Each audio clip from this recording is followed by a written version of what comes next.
আছেন? হ্যাঁ। থাকতেই হবে, দাদু হতে চলেছেন বলে কথা। শুনলাম বাবাই দাদার বউ নাকি প্রেগনেন্ট। বাবা, তুমি তো দেখছি পাড়ার সব খবর রাখো।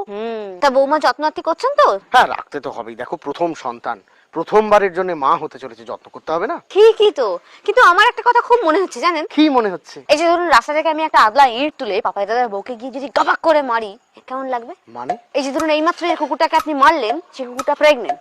সেম জিনিসটা আমি যদি আপনার ছেলের বউয়ের সঙ্গে করি, কেমন লাগবে? ও, পশু প্রেম। ভালো। তবে কি জানো তো, ও তো কুকুর। কুকুরের সঙ্গে মানুষের তুলনা চলে না। দুদিনের ছুকরি যা পাচ্ছ তাই বলছো। না, আপনাদের মতো মানুষদের সঙ্গে না পশুদের তুলনা করা যায় না। তার কারণ আপনারা এক একখানা যা চিজ না, তাদের সঙ্গে তুলনা করা মানে পশুদেরকে অপমান করা। বাবা, এত খারাপ যখন লাগছে তখন আমার এগেইনস্টে আইনত ব্যবস্থা নাও। এখন কত আইন আছে।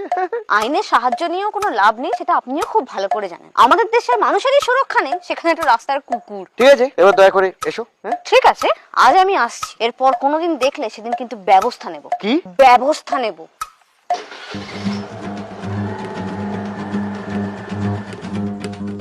ওইসব রাস্তা পুরো করে তুমি মারতে যাও কেন? বাড়ি বসে অপমান করে যায়।